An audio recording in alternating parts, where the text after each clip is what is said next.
Good morning, good afternoon, good evening, wherever you are in the world. This is the Reconsider Simon podcast. This is episode number 22, and I have hopped, skipped and jumped to a very hot and sweaty location of the southwest of Spain, more specifically in the province of Cadiz, or Cadiz if you read it in English.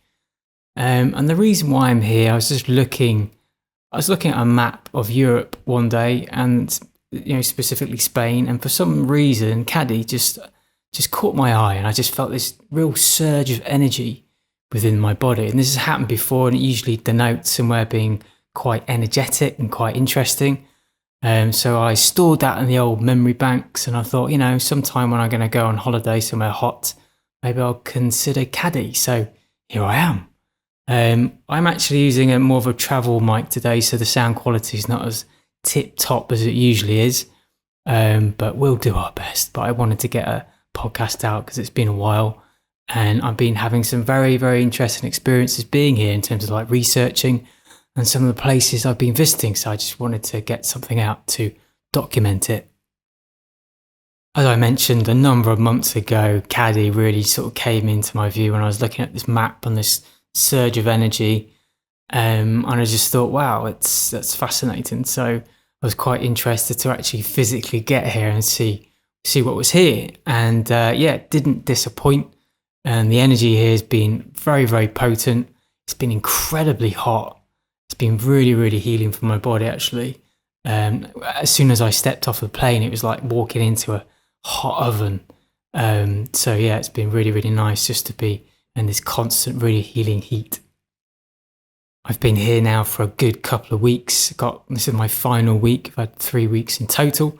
But I'm currently in a town called Jerez de la Frontera, which is probably about a 30-minute train journey away from Cadiz. It's all part of the Cadiz province, and Cadiz being the capital city of this area, and more specifically, it belongs to Andalusia. I think there are around about 8 or 9 regions in Andalusia, and it tends to be, it is specifically located sort of southwest of Spain, sort of overlooking the Atlantic Ocean. But what really grabs you when you come to this area is just a real density of population. I mean, Jerez de la Frontera is pretty intense, just stacks of buildings everywhere. But particularly I went to Cadiz, and I was just stood on the top of this tower, and I just overlooked over the townscape, and it's just a sea of flat roofs everywhere.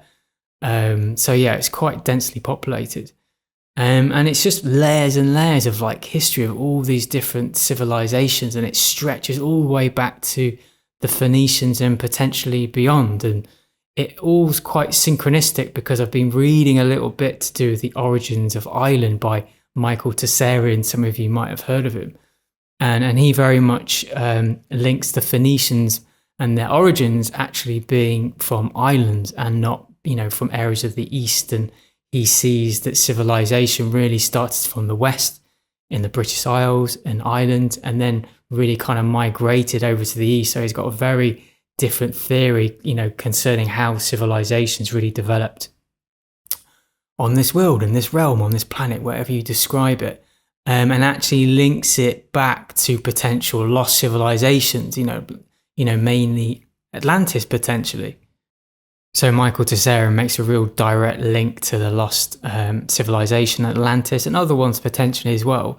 And he just perceives as Ireland being this microcosm really of these myth of high spiritual ideas and technologies that kind of started from Ireland, that hark back to Atlantis and then spread from the west to the east. So it's a real inversion to what we're told, where spiritual ideas and sort of higher technologies are coming from Eastern countries, within Asia, etc., and they're spreading across to the West. So Michael Tessarian gives a very, very different account. And I think a lot of the evidence he brings to it is pretty credible as well. So during this podcast, I'm going to be looking at a lot of ancient history to do with this region, the province of Cadiz, particularly with the links to Atlantis, which is fascinating. And a huge aspect to this area is just a lot of underground tunnels. It seems to, come part and parcel with ancient areas like Cadiz, and there's just a lot of underground tunnels around that particular area, and there's lots of stories to do with it being linked to secret societies and namely the Freemasons, and them having clandestine and hidden meetings underground in various chambers around the city. And as by magic, as tends to happen when you have very, very interesting spiritual areas with high strangeness, there's a military presence. And literally on the doorstep, close to Cadiz, across the water, there's a US naval base called Rota Naval Base in the town of Rota. And I've been to the place itself, like Rota. It's really, really picturesque, lovely, lovely Spanish town right on the seafront there. But just behind the town is humongous naval base. And it's just, again, like a big feature of Reconsider Simon. I've been to some of these spiritual places like Wiltshire. You have a lot of military bases around there. Obviously, Wiltshire being the home of Avebury Stone Circle and a lot of other megaliths around that particular county. And then you go to East Anglia, to the east, on the east coast of the United Kingdom there, counties like Suffolk, where you have Rendlesham Forest, specifically where the very famous Rendlesham Forest UFO incidents, and just that whole area is just peppered with disused military bases and a lot of bases that are still operational. And more fascinating, they're still they're still inhabited by the US military. So the US military have a foothold just everywhere, particularly in some of these, quite deeply energetic spiritual places. So yeah, Cadiz, province of Cadiz, has this big US military presence. So it does feel like, wherever you find like a large military base, particularly the United States, there's always going to be something strange or magical in that same particular area. It's like, they're very, very site specific in the placement of these places because they want to, I don't know, influence or control. I mean, who knows? But yeah, there's definitely a huge correlation. And before I came here, I really didn't know that much about the military base at all. I was just aware that the place I was coming to, like Cadiz, in the province of Cadiz, and where I'm staying at the moment, Jerez, they're all very ancient places. And I just assumed there'd be a lot of interesting particular megaliths or ancient architecture and history to sort of speak about. But as I've been digging more into the military base, there are some really fascinating stories, specifically linking to do with UFOs, potential advanced secret technologies, and again, just an extensive underground a range of facilities underneath the military base. And even looking at mainstream sources, they're kind of talking about this huge network of tunnels and chambers and storage units under the military base, and how everything's very hush-hush and very, very secret, and no one's actually quite sure what that base is specifically being used for. So there's a lot of really fascinating information to do with the military base itself. I think also it's really good to extract oneself from the English-speaking world and realms, just because, I'm sort of steeped in United Kingdom and the surroundings and the mythology and the history, and there's so much high strangeness around there that I'm aware of. But it's really good to kind of come to places like Spain, where I don't really speak a lot of Spanish, or if any Spanish at all. And obviously it's a really ancient place in itself. It has its own stories, its own esoteric traditions. So yeah, there's obviously lots and lots to uncover. So if you're coming from an English speaking country, just a lot is lost in translation. Things aren't translated from Spanish to English. So there's obviously a lot of stories going on, a lot of information, a lot of sites that we can kind of visit and understand and get some fascinating perspectives. So as I mentioned, I'm staying in a town called Jerez de la Frontera. And this is around about a 30-minute train ride from Cadiz. And again, Cadiz is the capital of the province of Cadiz itself. All a bit confusing. But if you look at Cadiz, it's kind of like an island, and then it's sort of connected by this long spit to the sort of mainland in a way. And it just looks like a mini, I guess, Manhattan, really. You have like a Manhattan Island, and it's just densely populated with buildings. I mean, Cadiz not that big, and the buildings are definitely not that big. Everything's really about, 1 or 2 stories high. But you get a lot of towers there and big churches and cathedrals. So there are tall buildings there, but you're not getting any sort of type of skyscraper or tall building at all. It just doesn't exist there. But it's just the density of the building is quite incredible, really. It's just really densely populated. And whilst I was there, I climbed up the Cathedral of Cadiz, and one of the towers. I looked around the cathedral itself, really nice. And then one of the towers to the left-hand side, you can kind of walk up to the top where the bells are. And then just the view from the top is just really beautiful, just looking out into sort of the crystal blue waters of the Atlantic Ocean. And then you look over Cadiz itself, it's just this dense sea of like flat roofs, you know, as far as the eye can see. It's really intense with some really tiny little alleyways and streets kind of in amongst the buildings itself. So the whole thing feels very ancient, very medieval. Of course, it goes way back beyond the kind of medieval times itself. But this tight web of streets and passageways really just feel like the backdrop of some kind of noir sort of style Hollywood spy movie. You kind of remember films like Ronin or the Bourne Identity films, where you have these elaborate kind of exciting car chases through very narrow streets. It sort of reminds me of those sort of films. But overall, the architecture of the place itself, similar to the rest of the province of Cadiz, is a real mixture of like Islamic architecture, Christian, sort of medieval. There are kind of Roman ruins in various places as well. And apparently it's one of the oldest continuously inhabited places in Western Europe. But you can walk to the outskirts of sort of Cadiz Island, I guess you would call it. And it's just, you know, golden sandy beaches that kind of pretty much stretch all the way around the island itself. Not entirely. And it's mostly inhabited by a lot of Spanish families on their own sort of summer holidays or kind of locals just enjoying the sun. And what's interesting about this area, actually, it's not that tourist heavy. Because I know there's been a real issue with like tourism, specifically in Spain, and a huge kind of backlash to people going to Spain, you know, particularly in places like Madrid or Barcelona. A lot of some of the locals anyway have become quite anti-tourism. But I don't get that sense here. I think it's a lot more tourists from within their own country, Spain or potentially Portugal. I don't really encounter that many people from the United Kingdom or France or the United States. It tends to be more domestic holiday people. So in a way, that's quite nice, you know. But when you're looking at some of these towns like Cadiz or Jerez de la Frontera or any other ones around this province, it's just like some of these towns are so sort of intentionally built up, and then suddenly it stops, and then there's just between the various towns, it's just nothing. It's like farmland or sort of near desert kind of scrubland. Yeah, you know, not sort of using the United Kingdom to sort of contrast. Everything's a lot more sprawled out. Everything's spread out. I mean, you can constantly drive through the countryside, but you're always coming to like villages or a house here and a house there. It's very, very different here. It's just everything's very, very closely built together. Jerez, where I've been staying, is a bit cheaper, hence why I'm kind of staying here. And I just thought, well, it doesn't matter. I can kind of get to some of these other places by train. And I also rented a car for a couple of weeks, which gave me a lot more freedom to sort of drive places.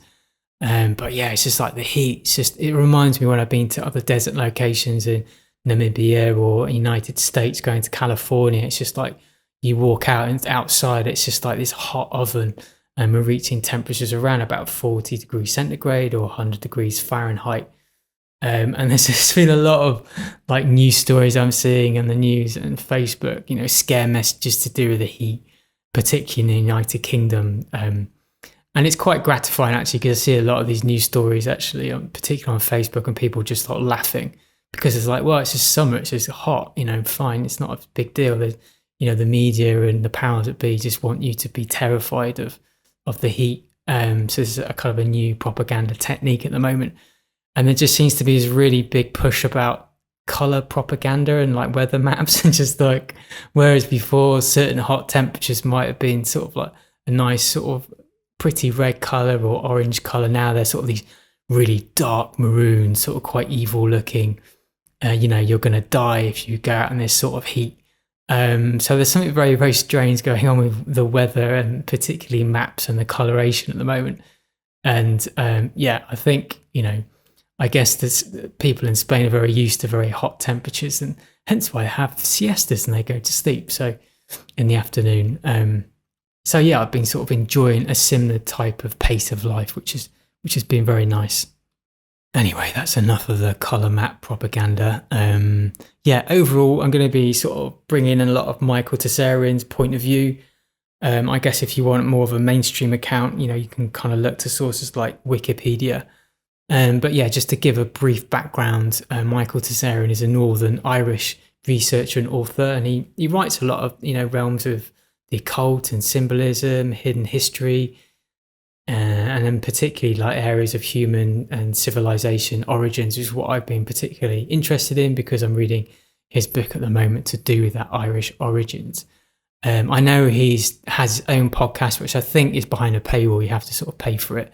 But there's a lot of interviews of his online, YouTube and Rumble, which you can find. And they're always really great because he's just one of those very well-learned, just well-read individuals, incredibly articulate, incredibly well at sort of describing some of these quite high-level concepts. So I do highly recommend actually sort of checking out some of his interviews. They are really great. But to be fair, Tessarian doesn't really veer too much from the mainstream historical account with, the whole idea that this civilization of Cadiz that exists now, the modern day Cadiz, goes straight back to the Phoenicians. And back then it was called Gadir, I think it's Gadir. And that was around about the 9th century BC, so obviously 9,000 years before the birth of Christ. Just a quick timeline jump. So you have the kind of the Phoenicians, and then they morphed really into the Carthaginians, I guess. And then the Romans kind of came in, and then you have the Moors, the Moorish peoples like Islam, with the mosques kind of come in. So every time they're sort of completely changing the architecture, they're changing the belief systems, and then eventually the Moors were defeated by the Christians, and then obviously they rebuild all these churches and the cathedrals to what it is now. So over these eons of time, you had so many different civilizations. They've all left their own influence on the city, on the province as a whole. But I think where Tessarian really diverges away from mainstream thinking is to do with the Phoenicians and their origins. If you look at the sort of mainstream thinking, they tend to place their origins around where Lebanon is now, generally sort of the Middle East. Michael Tessarian, though, has a very, very different account. And he thinks the Phoenicians derived from what are called the Aryans. Now, I know you hear the Aryans as being that whole idea of like the Nazis and this kind of white race of perfect beings, and the Nazis are trying to kind of basically copy this particular race. But from Michael Tessarian's point of view, a lot of the language and interpretation of some of these words is wrong. And the Aryans aren't, a particular race of people. When you're described as an Aryan, it describes someone who's spiritual, highly spiritual, and has a very elite culture. So that's what his definition of the Aryans are. It's just a label for a very spiritual person, a high priest. And it's these Aryans and Phoenicia, they all sort of morph really into what are the Irish Druids. And again, these are perceived as being very highly skilled spiritually, but also technologically in terms of like healing the body, architecture, just a lot of very deep esoteric knowledge. So Tessarian again would perceive the Aryans would include the Irish Druids, also megalithic ancestors, the Sami people, which you still find in Finland to this day, the Phoenicians, what he calls the Median Magi, and also Egyptian disciples of Horus. So it's a really, really wide breadth of various different other civilizations that he kind of puts under the Aryan banner. And again, it just relates to, not a race of people, but just keepers and holders of advanced spiritual and moral knowledge, which, they spread it throughout the globe. So from his point of view, the Druids or the Phoenicians are really the keepers of the original Atlantean knowledge that was kind of lost in the catastrophic events after Atlantis has disappeared. I guess maybe he gives the date in one of his books of around about 13,000 BC, where he says that the survivors carried this message, from areas of Europe and then into Asia. So they kind of roughly dates, when this catastrophic loss of Atlantis occurred, and maybe when the Phoenicians or these Irish Druids started to then circulate around the globe, sort of carrying on their spiritual practices and technology and trade. But if you research into the ancient history of Cadiz, you will find that one of the first original civilizations here was called Tartessos, and they're the Tartessians. And this is perceived as being a real key settlement for the Aryans or the Phoenician society, and was a focal point for trade, in the Atlantic region. And also they had similar religious practices as the Phoenicians. They worshipped a god called Baal, which from his point of view links to the Irish sun god of Bel. Very much has a lot of linkages and similarities to some of the druidic rites that they did there. So it seems that the Tartessians in this Tartessos in the province of Cadiz or Cadiz are deeply linked to druidic sort of religious worship and shared a lot of the same esoteric traditions. It is a really bold claim, Michael Tsarian's, because what he's essentially saying that a lot of the advanced civilizations around the globe that you will be familiar with, like in terms of like Egypt or China or the Vedas in India, all harks back to Ireland, and then before that, these lost civilizations of Atlantis and other ones. But I do think he makes a really, really strong case, and one of the main aspects to his argument is the etymology. It's just like the different languages and how there's real similarities across all these different civilizations, and the similarities with Irish Gaelic specifically. Even looking at the word island itself, originally apparently it was called Air or Airyland, which meant Western land or land of the pure or noble ones. Tsarian says that you can really try and suppress history with all your might, but really you can't censor language. You'll find these telltale signs there, that it's civilization, these origins, this influence that kind of spreads throughout the etymology of all these different languages and written words. Just want to read a quote, an extract directly from his book, actually, The Irish Origins. I think it would be quite helpful. Why was the ancient name of Spain, Iberia, practically the same as the ancient name of Ireland, Hibernia? Why does the word Sumeria come from Sumer, that means serpent in Scots Gaelic? Why was the land of Syria from Seir or Seir named after the West? Why do the names Iran and Erin both derive from Aryan, an original name for the Irish? Why are the round towers of India and Ireland identical?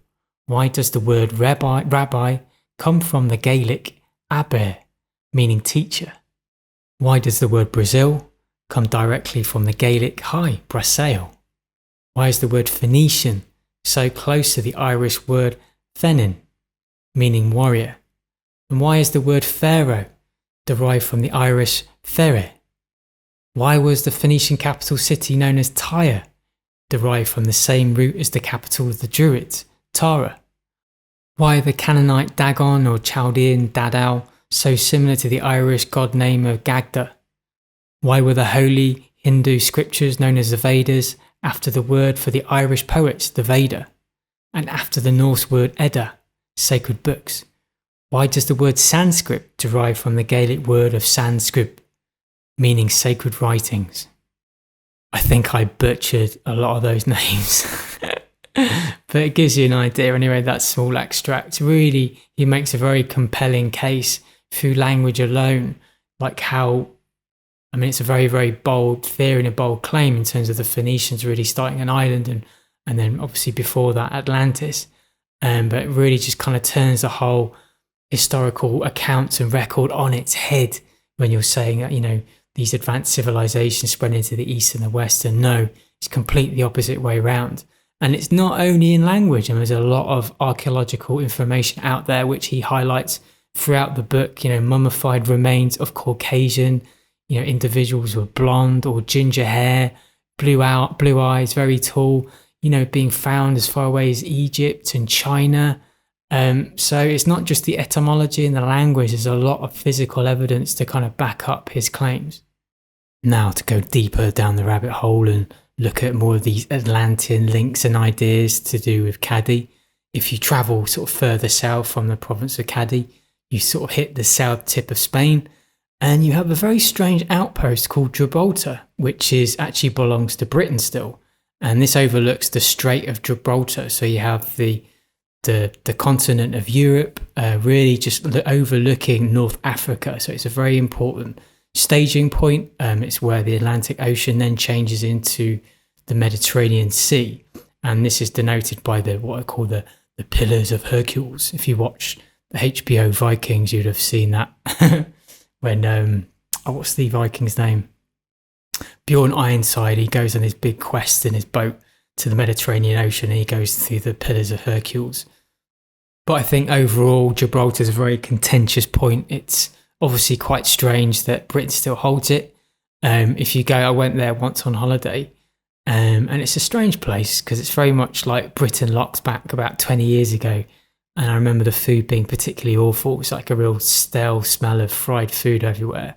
And again, it's a very, very densely populated place, and the kind of seas around it's quite industrial. You can kind of see power stations in the background and stuff. And yeah, it's a very strange, interesting place. But you also get like obviously British police there and British telephone boxes there and stuff, and some of the high street chains that you'd find in the United Kingdom, like Marks and Spencer's, you find in Gibraltar. So it's an odd place. And obviously the reason why they keep hold of it, because it's strategic, because it's overlooking North Africa, and it's, it's a very strategic place for them, and they have, I think there's a military presence there as well. But every now and again, I think it does flare up between the authorities of, Britain and Spain. So there's definitely a lot of tension to do with that parcel of land. And behind the town itself in Gibraltar is a huge kind of rock, and it's got a matrix of various tunnels amongst the mountain itself as well. So it wouldn't surprise me, there's a lot more esoteric stuff going on there as well.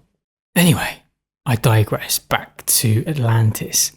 So Plato, very much associated with talking about Atlantis, and he located Atlantis being near this Pillar of Hercules. I know when you kind of in the alternative space, spiritual space, conspiritual space, you'll hear a lot about Atlantis being placed all over the place, from the Eye of Sahara in the Sahara Desert, from near Florida. So I do understand that it's being kind of located in so many different places. But from Plato's point of view, he sort of perceives it as being close to the Pillar of Hercules. From what I understand, Tazarian also locates Atlantis near what he calls Iberia, which is the ancient name for Spain, obviously. And going back to Plato, he highlights a war that occurred between people outside of the Pillars of Hercules and those within the Pillars of Hercules. So it potentially would have involved people from the province of Cadiz back then. I just realised I should say that the Pillars of Hercules really is a natural formation. So you'd have one pillar, sort of the south end of Europe, of Spain, and then another pillar facing that at the North Africa on their coastline. So these two Pillars of Hercules basically denote the sort of entrance way into sort of the Mediterranean Sea. But that whole idea of like two pillars, the entrance into heaven, or has very esoteric links, really, the idea of two towers. You get this in the tarot, the idea of towers, obviously twin towers of 9/11. It's just in terms of like esoteric landscape, two towers, two pillars is a big thing. But having a look around, there is a lot of credible information actually with various kind of research, I guess more alternative archaeologists and researchers who are claiming to discovered, lost civilizations, not necessarily Atlantis, but maybe Atlantis. There's been some researchers of utilizing Google Maps of found strange circular mound formations between Seville and the Atlantic coast, which they claim point towards a possible lost civilization. And obviously being the strange circular mound formation, this is very much relates to Atlantis. If you look at imagery to do with Atlantis, and Plato talked about this, there's a lot of QHHT data out there. People talk about these concentric rings, how it kind of radiates out, and that makes the formation of Atlantis itself. They have this kind of web of canals in between these circles itself. And there's more information actually to do with this. Apparently in 2023, so not that long ago, some divers and archaeologists, again off the coast of the Gulf of Cadiz, discovered large concentric circular structures which resembled artificial walls, which again is very similar to Plato's description of this lost city of Atlantis. I wonder if the two stories are maybe related in some way. So I guess your guess is as good as mine in terms of the placement of Atlantis. You're hearing physical evidence here potentially where it's sort of in the Atlantic Ocean, but it's kind of to the right of the British Isles, or maybe it's to the left of the British Isles, more where Ireland is in the Atlantic Ocean there, or it could be way further away from that, and it could be closer to the Americas and Florida. I know I've heard a lot of credible evidence to do with Atlantis being quite close to Florida, so who knows where it's located. But going back to this civilization Tartessos, they are very skilled in metallurgy, urban planning, and just were a very wealthy civilization. And again, Tazarian links them to like Atlantis, and a lot of their thinking and technology kind of stems from this lost civilization in a way. And Tazarian really makes a direct link between Ireland, England, Scotland and Wales being deeply connected to Atlantis, and more broadly to the great continent of Appalachia. So I guess this is before these kind of huge earth changes, catastrophic changes to the tectonic plates, where you have the larger continent of Appalachia. Maybe in some way Ireland, England, Scotland and Wales are kind of part of this greater continent, and obviously it was lost during these catastrophic events that occurred. Even if you're looking at mainstream historical accounts, it does appear that Tartessos declines incredibly quickly. Their culture disappears very, very quickly. And Tessarian actually thinks that that was on purpose. This is a real suppression of this advanced civilization, suppression of their knowledge, suppression of their spiritual ideas, suppression of their way of life by some kind of darker controlling force, which we're potentially still dealing with to this day. But, you know, again, if you do some mainstream research, a lot of the artifacts, writings really just continue to baffle researchers to this day. It's a great mystery, this civilization. But I realised I should really talk about a little bit more about the Phoenicians, because I'd always heard this word Phoenician, and it wasn't really until I read Tazarian's book and did a little bit more research online that I gained a bit more of clarity. I'm not an expert in any means, I'm still a complete novice. But it just seemed that they were kind of really, really skillful traders and masterful seafarers, hence why they were able to travel such large distances and set up various civilizations all over the world. They were very, very fine craftspeople as well, very adept at spiritual and esoteric technologies. And their knowledge and influence really just spread throughout the world. And it appears they were able to maintain this civilization for a long time just because they were highly skilled empire builders and very, very adept at diplomatic ties and political strategies, and just were able to maintain and create many global alliances for a very, very long time. I've mentioned many times on this channel before that whole idea of when you have some of these sacred architectures, whether it be churches or cathedrals, you know, how far back does it go? And definitely in the case of Jerez or Cadiz, you're having these gorgeous, amazing Roman Catholic cathedrals. And I've had some very sort of quite deeply energetic experiences, particularly in one in Jerez. I think it's the Jerez Cathedral, just a lot of love in one particular spot. And it just made me think, oh, you know, maybe this relates to a particular, you know, ley line or energy that exists within the land, which has been harnessed in some way. And before that, before Christendom, it was like part of Islam. So a mosque was harnessing the same particular energy. And then before that, you know, it was a sacred spot for these Phoenicians or Tartessians. So yeah, it's just that big question is that how far back do some of these sacred spaces go? You know, what's been harnessed? What was there? So that's above ground in all the buildings and the architecture. Wow. So if we go below the ground, what do we find? Well, a lot of mystery, a lot of intrigue, let me tell you. So yeah, if you go underneath Cadiz itself, it's a whole network of tunnels and chambers and archaeological sites, and it's estimated to be around 700 hectares, which is an enormous amount considering actually, you know, Cadiz itself isn't really that large. It doesn't take you that long to kind of walk from end to end. And then more specifically, what I found, there's a place called, I'm going to butcher this name as usual, but it's called Catacombas del Beturo, I think. And these are various chambers. And in these chambers, there's various strange inscriptions on the wall of archaeological symbols, which are potentially Freemasonic, you know, from the Freemasons. But it basically suggests various secret societies would meet there for various rituals and secret meetings.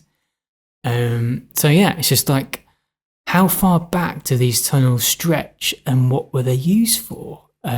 So there's a huge spiritual, Catholicism tradition that exists to this day. It's like baked into society. It's just in the UK now, pretty much now on Sundays, stuff's open, shops are open, supermarkets are open, but Spain, particularly where I am at the moment, can't speak for the rest of Spain because I know the different regions are very different. We're in Andalusia at the moment, so it might be slightly different, but I just feel that everything closes down on a Sunday and it's very much surrounds family and just relaxing, which is nice. But it makes me think, what other esoteric traditions and belief systems have existed in Cadiz, which have maybe been secret, which they've been doing underground, to sort of keep from prying eyes. So yeah, fascinating stuff.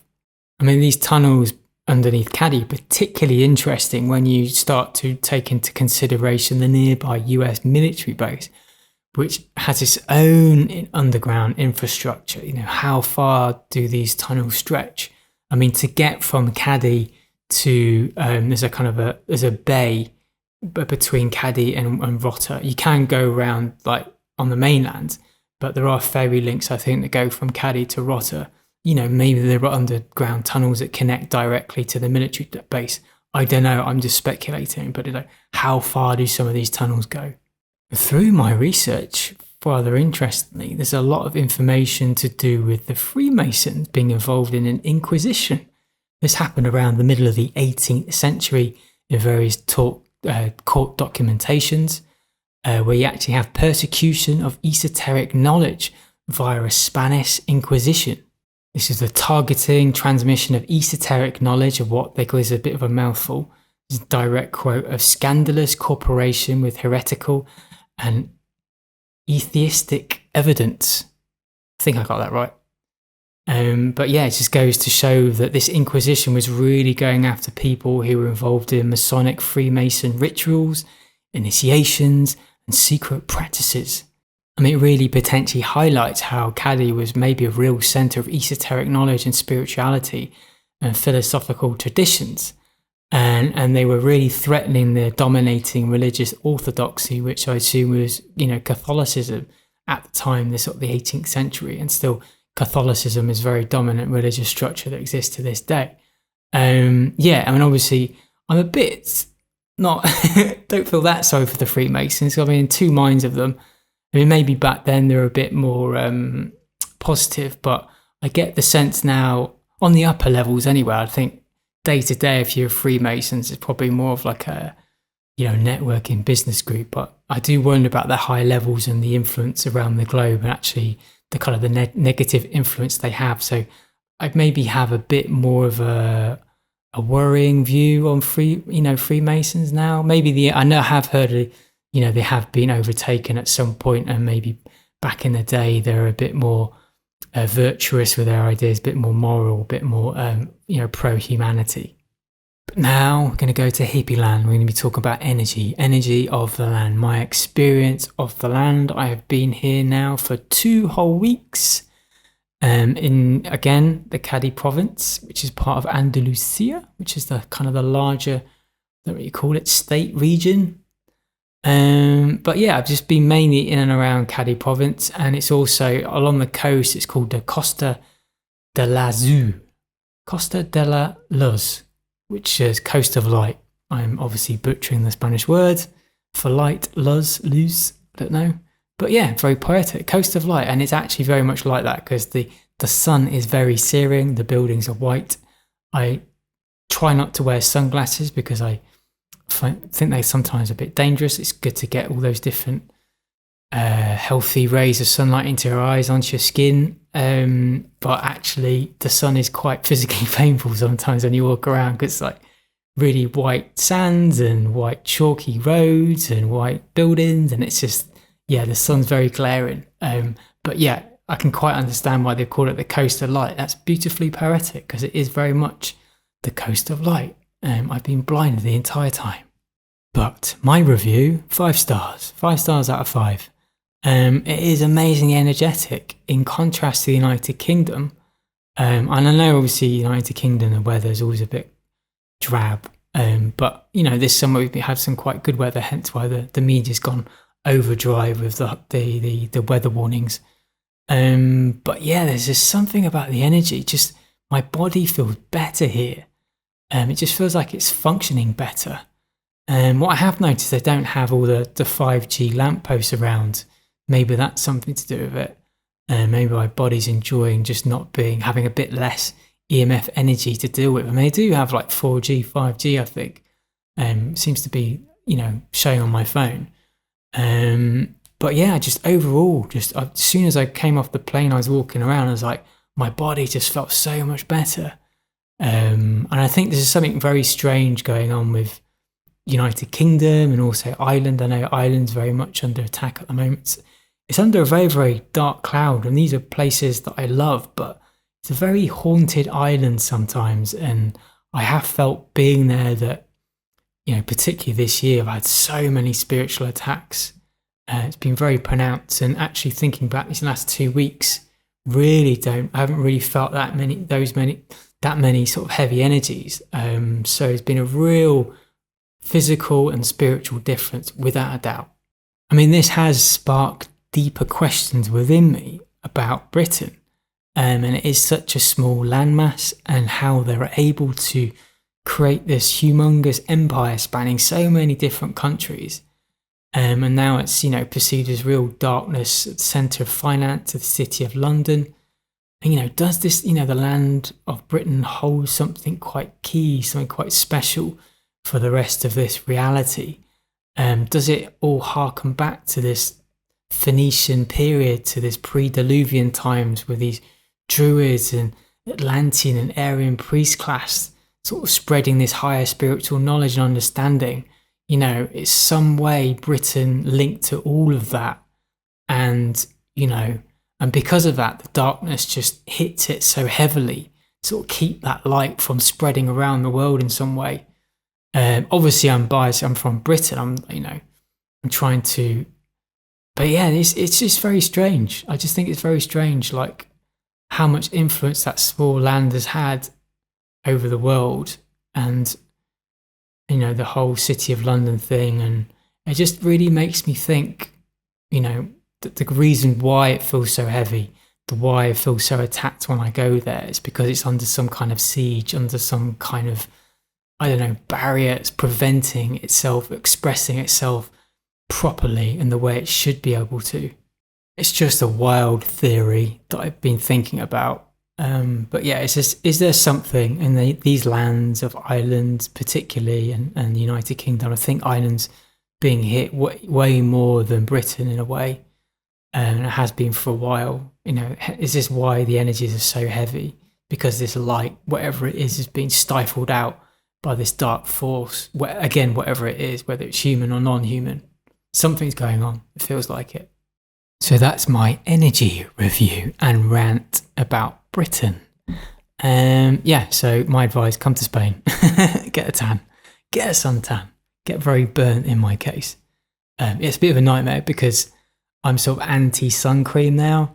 I've got this it's like a zinc alternative. I think it's like a cream, but it's very, very white. You have to really, really rub quite hard to sort of get rid of the whiteness in the skin.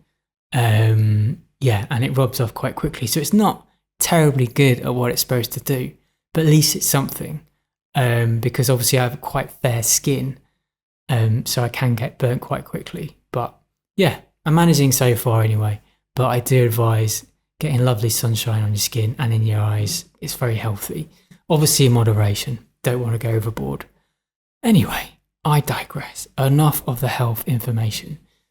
I'm going to talk about the US naval station of Rota. I think it's Rota, R-O-T-A. And it's, so I've been doing a bit of research. I didn't really know anything about the military base. I could see on the map, after I had that energetic experience, sort of looking at Cadiz on the map, and I realised there was a military base there. I was like, oh, okay, there's something interesting going on. But I'd never really deeply researched this base until I actually got here.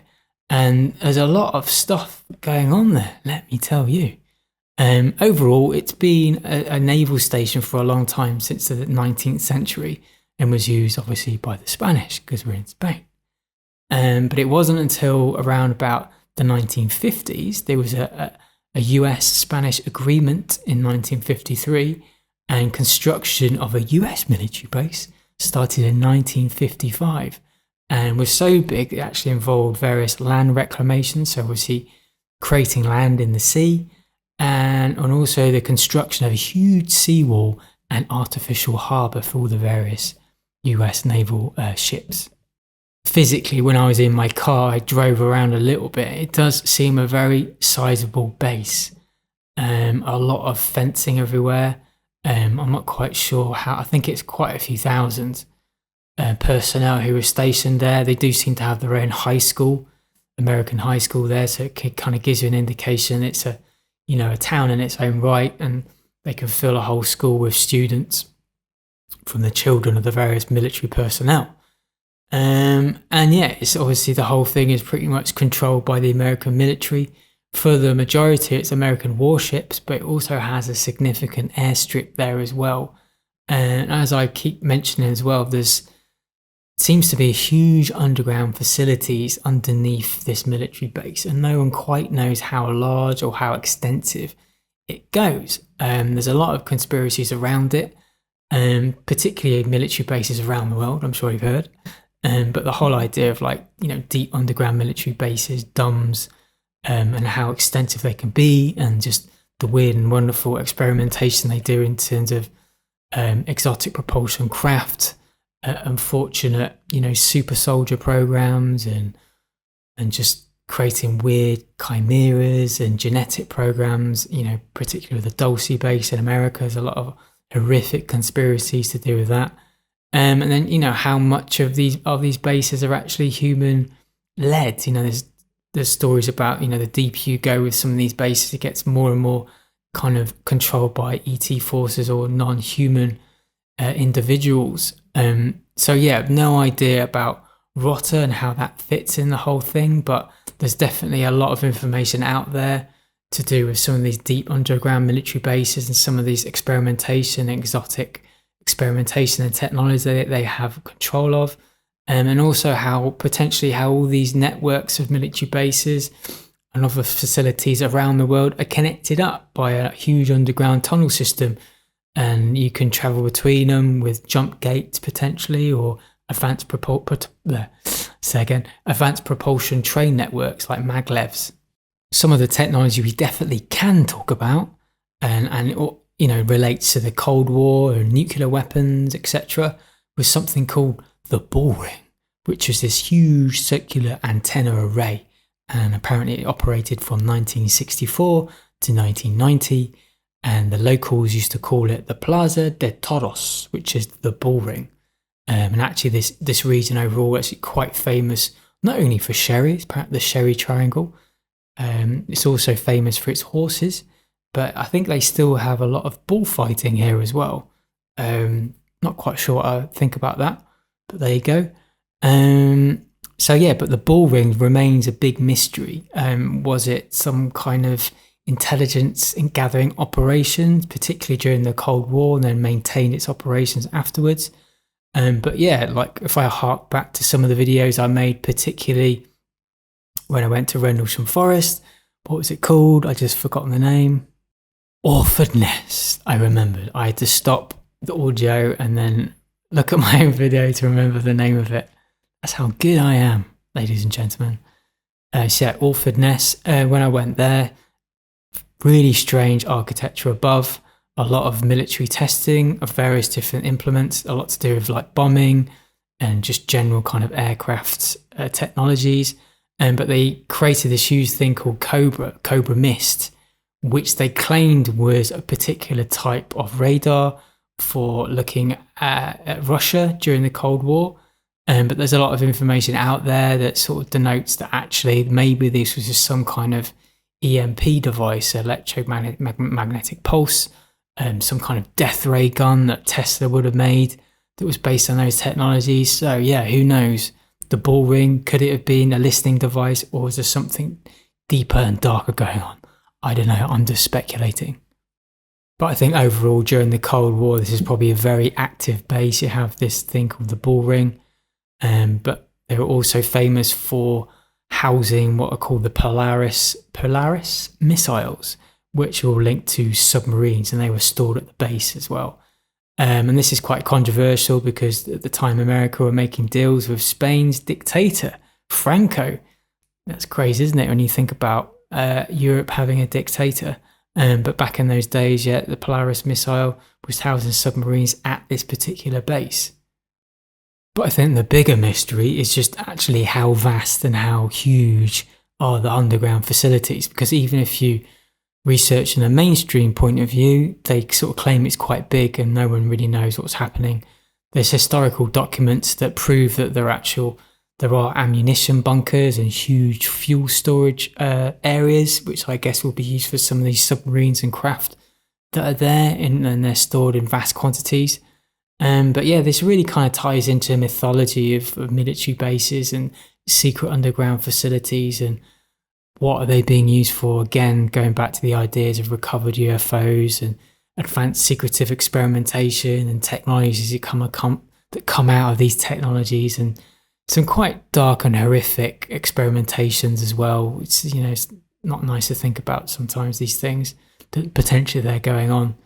But it just really relates back also to just the dominance of the US military. They can seem to just be anywhere or do anything they want. This also shows up in recent secretive negotiations where they wanted to extend and expand the military base. And to do this, somehow the US military were able to bypass the Spanish parliamentary procedure. And this is as recent as 2023. And the Spanish government approved deployment of 2 new naval destroyers at Rota, and this was a 50% increase in US naval presence. So that's quite a big thing, and it just completely bypassed all democratic checks and balances in the parliament. So it just feels like the US has this enormous power for some reason behind closed doors that they can kind of put military bases wherever they are. But this combination of classified intelligence facilities, underground infrastructure, and unusual incidents, which we're going to get to in a moment, secretive agreements, just creates a huge amount of mystery around this 70-year-old US military base. It's just fascinating. But yeah, on the unusual incidents, there have been a string of very strange disappearances at the base. And again, quite recently, December 2022, apparently a US naval hospital corpsman called Eric Cadwell disappeared in very strange circumstances. He had an argument with his wife and left 2 strange letters. They didn't mention suicide, but apparently according to Spanish police, they were very strange, very odd. And this whole thing just baffled their colleagues and family and friends, not only due to Eric's just behaviour, just completely not usual for him at all. These letters were very unusual for him as well. But it's really just been the response by the authorities, by the US military, by the media. They would assume this would have been spoken about in the media. Other incidents like this have been, but it's been a complete media blackout on this type of incident. And it's left a lot of his colleagues, family and friends. I've seen some of the Reddit posts, people talking about it and how they just find the whole thing very strange and no one quite knows what's happened to him. And it does appear there's been a string of very strange disappearances. Does this relate to some of the experimentation that's going on there? I have no idea.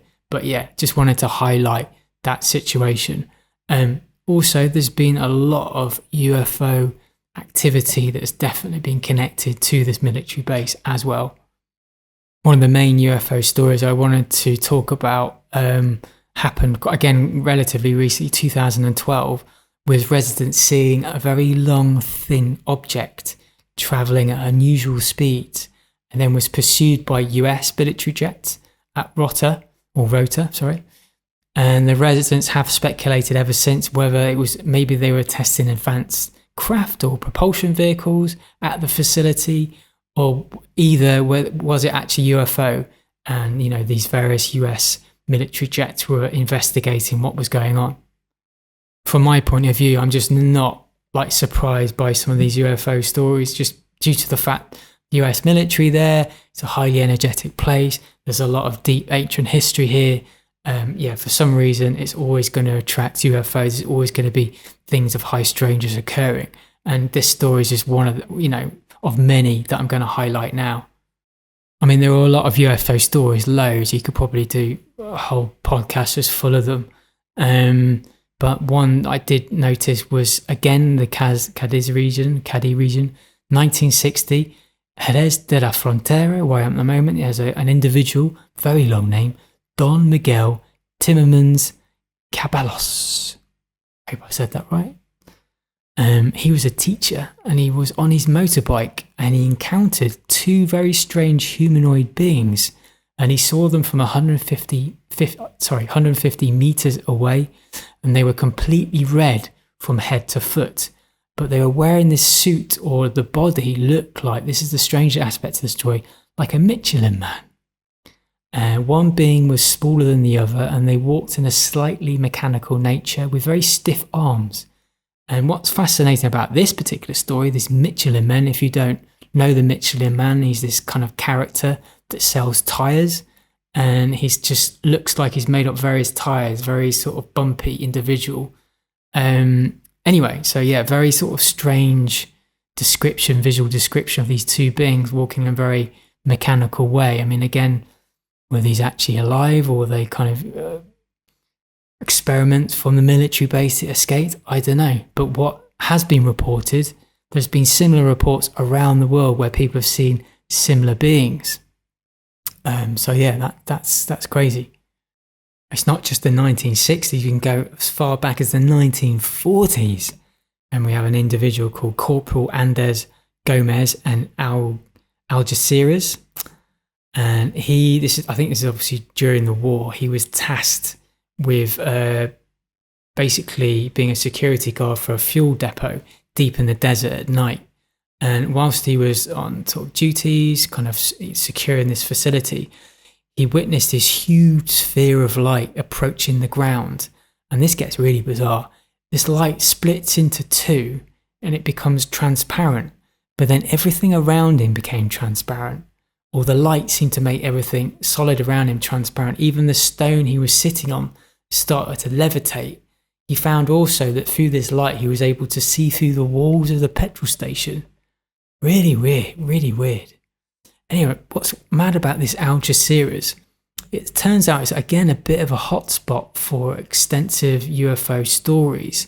It's not just the 1940s. If we then fast forward to the 1980s, particularly 1980, which again has been a year I've featured quite heavily in some of the videos I've done and a podcast, where 1980 seems to be this magical year where you have Rendlesham Forest, Todmorden, Cash Landrum, all these like really close interaction UFO experiences involving military, involving the police sometimes. Just very strange that it's all happening in very close proximity in terms of the date. But yeah, Algeciras in February 1980, again, this is an experience where multiple UFOs were seen by multiple witnesses. So it just goes back to my whole overarching concept to reconsider Simon of 1980, which is strangely the year that I was born in. Like, what the hell was going in 1980? Why is all these like UFOs flying around everywhere? They're all part of the same, I don't know, society of aliens or interdimensional. Who knows? I don't know. Anyway, but yeah, Algeciras, very interesting. So yeah, there's obviously been a lot of UFO activity in this area for a long, long time. I've travelled quite extensively now on the what's called the Coast of Light, Coast de la Luz, what you call it. And I travelled down to Tarifa. I think it's quite famous for windsurfing and kite surfing. Never seen so many kite surfs in my entire life. But halfway down, I drove past, and then another day I drove there directly. It's probably about a 40-minute drive from Jerez de la Frontera, but it's Villa de la Frontera, and it's a magnificent place. Beautiful white village. You get these like obviously white Spanish villages, but similar to what you might get in Greece, and they're in these kind of mountain top locations. And yeah, Villa de la Frontera, Again, it's on a very beautiful, large hill right at the top. Just stunning how they built this thing on there, because it's like, to get up the hill must have been a real like ball ache to sort of get all these construction materials up there. But they managed it, and it's really beautiful little white village. Again, it's got some really cute little alleyways and roads and plazas with lovely cafes and restaurants around.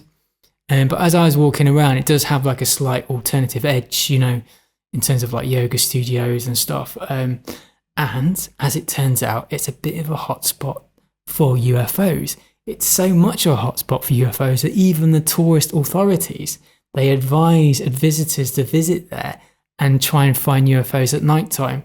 And there are particular places you can stand, which gives you a better outlook and a better, you're more likely to see UFOs. Because if you stand on the top of this hill, you get an amazing view of the area around, which is quite flat, and you just have this random big hill with this village on the top. But this place is well known for seeing UFOs, and it's just quite interesting as how the local authorities are actually kind of pushing as a tourist destination for you to see UFOs.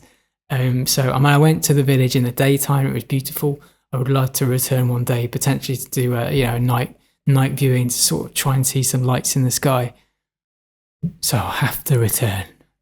But yeah, just quickly before I end this UFO segment, even now I'm finding stories and photos to do with UFOs appearing in clouds in this area quite recently. People were speculating they were appearing UFOs. They had some pictures, quite credible looking pictures with these UFOs that are appearing during lightning storms. These people are speculating maybe they're harnessing lightning in some way. I'm proposing maybe they're advanced technology from the nearby military base. Maybe they're testing stuff. I don't know. But yeah, there's just definitely a lot of stuff going on this, in the skies above Cadiz, without a doubt. So I think that's about it. In conclusion, my summary, I think you have to come to Cadiz to experience it for yourself. Get sunburnt. There is so much here. There's just, the secret military bases. There's these really ancient towns, megaliths. It's just a huge treasure trove of things to do and see. What's particularly interesting really is some of these stories to do with the secret societies and the underground tunnels. Be good to sort of delve more into that as well. But there's a real link up really with this kind of energy of this place and the land and these UFOs and just the icing on the cake, the kind of the Atlantis thing. It's got everything, hasn't it, really? So yeah, overall, just a really, really fascinating place. And I think it's somewhere that normally people don't really visit. And I don't think it has the most amazing beaches in the world. There's some like really beautiful ones, but they're probably better elsewhere in Spain. But yeah, I just think it's just richly steeped in kind of history and heritage. And I just think it's nice to sort of go somewhere where there isn't that many tourists and stuff. So you get a bit more of a local view of things. Because previous to this, I've only visited places like Barcelona or Madrid, and I don't really know what the East Coast is like. And I know that's particularly the East Coast of Spain and some of the islands around there, like Ibiza, obviously very, very big with British tourists and other people in the world. But yeah, anyway, overall, province of Cadiz, just steeped in high strangeness, particularly UFOs. So many stories, more stories I could tell about the UFOs. There's a lot there, but it's been great. It's not as long as usual in terms of my podcast, but it's just a nice little addition. And thanks so much for joining me, and I will catch you at the next. Take care. Bye-bye.